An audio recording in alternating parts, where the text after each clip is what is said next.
내가 이렇게까지 살아야 하나 싶고 세상이 무너진 기분이 드시나요? 억지로 생각하지 않으려고 해도 남편과 그 여자의 대화, 사진, 장면들이 계속 떠올라서 괴로우신가요? 이 상태는 단순히 시간만 지나면 자연스럽게 해결되는 문제가 아닐 수 있습니다. 하지만 오늘 내용을 이해하신다면 지금 내 마음에서 무슨 일이 일어나고 있는지를 이해하게 되면서 비로소 깊은 잠을 주무실 수 있게 될 겁니다. 이 영상 끝까지 봐주세요.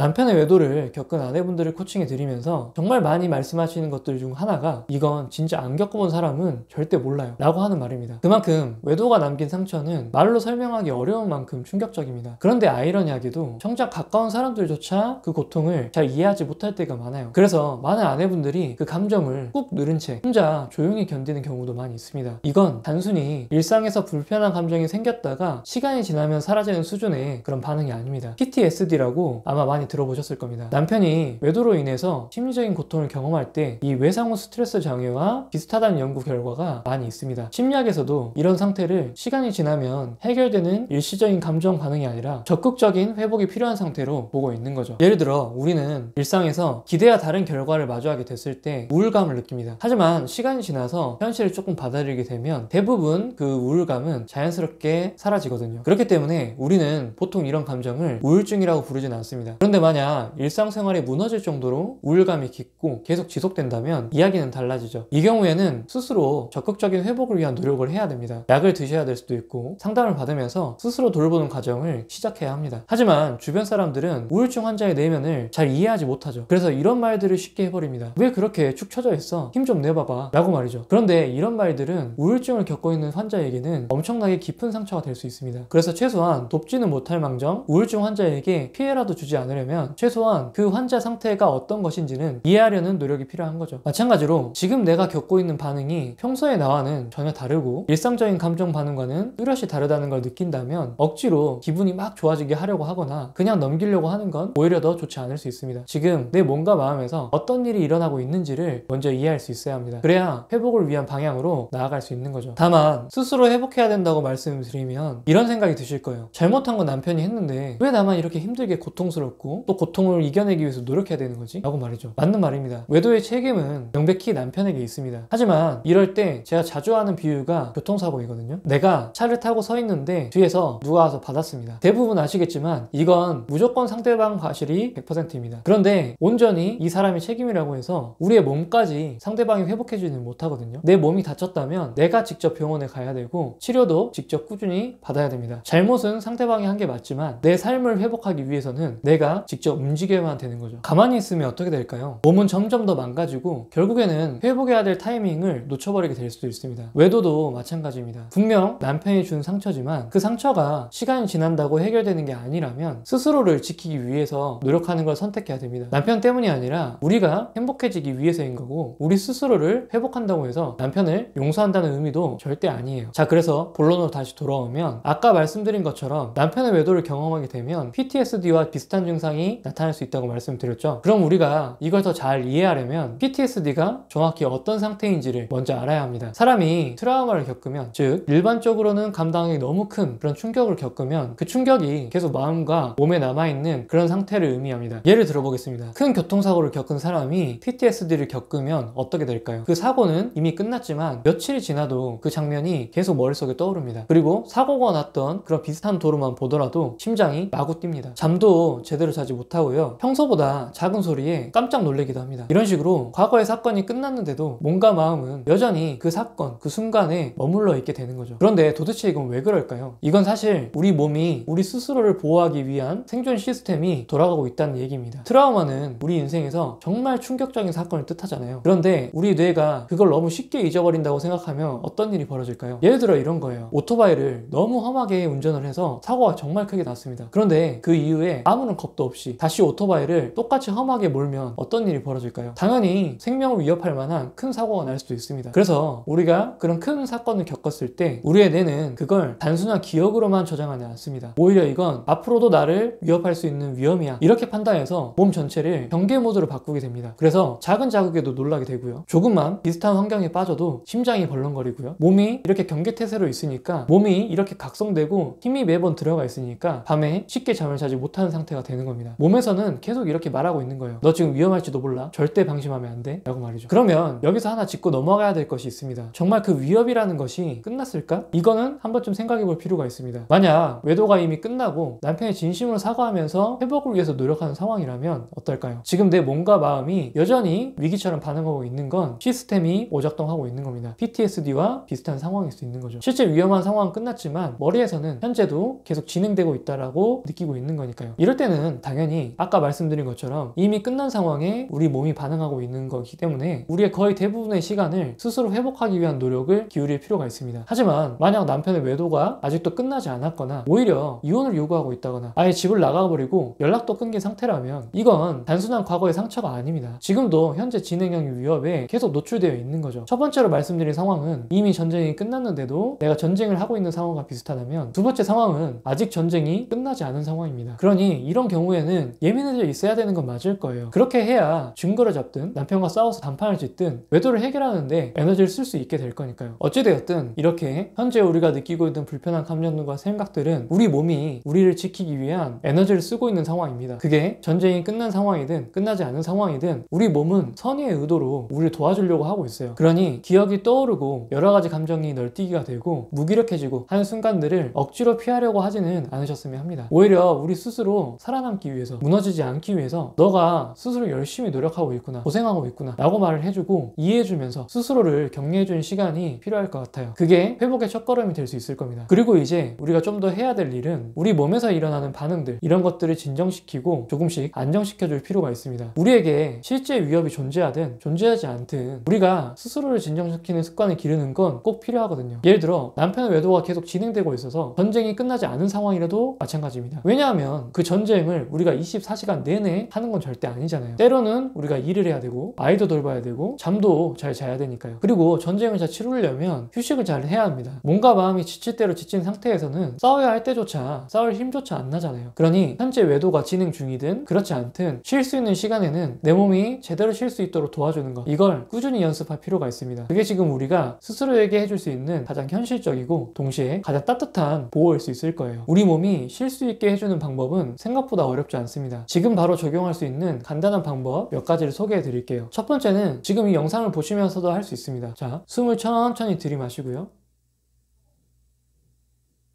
그 다음에 또 천천히 내쉬면서 호흡을 조절해 보시는 거예요. 자, 이건 다들 알고 있고 매우 간단한 거지만 이 한 호흡만으로도 충분히 몸에 휴식을 제공할 수 있습니다. 우리가 왜 여전히 지금 위험한 상황이야 라고 느끼는지는 아시나요? 아까 말씀드린 것처럼 우리 몸이 계속 긴장을 하고 있기 때문입니다. 하지만 우리가 공기를 천천히 들이마시고 내쉬면서 우리의 몸을 이완시키게 되면 몸을 긴장 상태로 만드는 교감신경은 가라앉게 되고요. 몸을 이완시키는 부경화 신경이 활성화되면서 몸이 이완되게 됩니다. 그러면서 우리는 스스로 안전하다고 느낄 수 있게 되는 거고요. 또 비슷한 원리로 PMR이라는 점진적 근육 이완요법이라는 게 있습니다. 인터넷에서 쉽게 찾아보실 수 있는데요. 간단히 말해서 몸에 힘을 줬다가 천천히 풀어주는 방식입니다. 이렇게 몸을 이완시키는 원리를 잘 이해하신다면 여러 가지로 응용해 볼 수도 있어요. 예를 들어서 지금 봄이 오고 있는데요. 따뜻한 봄바람을 맞으면서 가볍게 산책을 하는 것도 도움이 될 겁니다. 조용한 곳에서 잔잔한 음악을 듣는 것도 몸을 쉬게 해줄 수 있는 거죠. 이런 방법들은 우리 스스로에게 시간을 좀 허락하기만 하면 어렵지 않고 매우 간단하기 때문에 시간이 날 때마다 혹은 시간을 좀 더 내셔가지고 자신에게 맞는 방법을 찾아보시면 좋을 것 같아요. 이게 습관이 되면 천천히 심리적인 안정감을 찾아가시게 될 겁니다. 어떠셨나요? 오늘 하루도 정말 수고 많으셨습니다. 아마 온종일 마음이 바쁘고 생각이 꼬리에 꼬리를 물었을지도 모르겠어요. 그 복잡한 감정들이 왜 그랬는지 오늘 영상을 통해서 잘 이해가 되셨으면 좋겠고요. 그리고 간단한 방법으로도 충분히 좋아질 수 있다는 것도 아셨을 것 같습니다. 그러니 오늘 밤만큼은 모든 생각들을 내려놓으시고 편안하게 주무셨으면 좋겠습니다.